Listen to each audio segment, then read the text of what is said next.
உங்க விஜய் வர்றேன்னா போட்டு 20 லட்சம் தர்றேன்னா.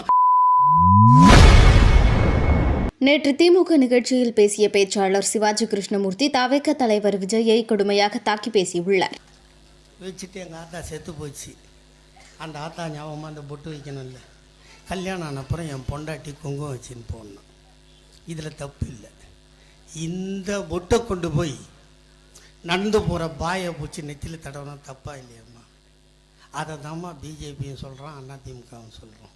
நீ வச்சுக்கடா எவ்வளோ ஒன்றா 52 உத்ராட்ச கொட்டை போட்டு அலையிறான். நாங்கன்னா அவனை போய் அடிக்கிறோம். எந்த கறி துண்ணா உனக்கு என்னடா? எந்த சோறு துண்ற நாங்கள் தான்டா டிசைட் பண்ணோம்.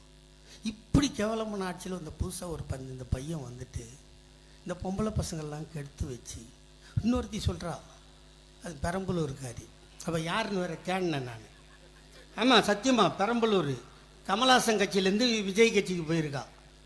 ஆள் கொஞ்சம் அது என்ன சொல்லுவாங்க, லேடிஸ்லாம் பூசணா மாதிரி இருக்குமா, அப்படி தானே சொல்லுவீங்க. எனக்கு தெரியுமா, நான் 2 பெண் குழந்தை பெற்றிருக்கிறேன். என் பெரிய பேரன் +1 படிக்கிறான். பார்க்குறதுக்கு அப்படி தெரியல. இதே தான் என் பொண்டாட்டின்னு சொல்கிறான். அவள் சொல்கிறா எங்கள் வீட்டுக்காரை விட விஜய் தான் எனக்கு பிடிக்கும். போ பையனூர் பங்களாவுக்கு போ, பெரிய வீடு தான், நிறைய ரூம் இருக்குது. நாங்களா வேணான்னா நாங்களாடா வேணான்னா.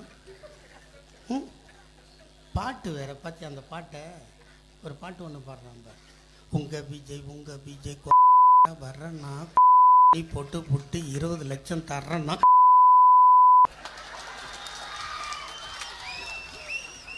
யாரை பார்த்துடா பேசுகிறேன்? இன்னைக்கு கூட என்ன பேசணும்? நான் அளவோட எல்லையோட பேசுகிறேன். இது வீர வணக்கம் செலுத்துகிற கூட்டம். இல்லைன்னா நாரி போயிடுவீங்க. நீங்கள் என்னடா நடத்துறீங்க? செய்திகளை உள்ளது உள்ளபடி தெரிந்து கொள்ள ரெஃப்ளெக்ட் நியூஸை சப்ஸ்கிரைப் பண்ணுங்க.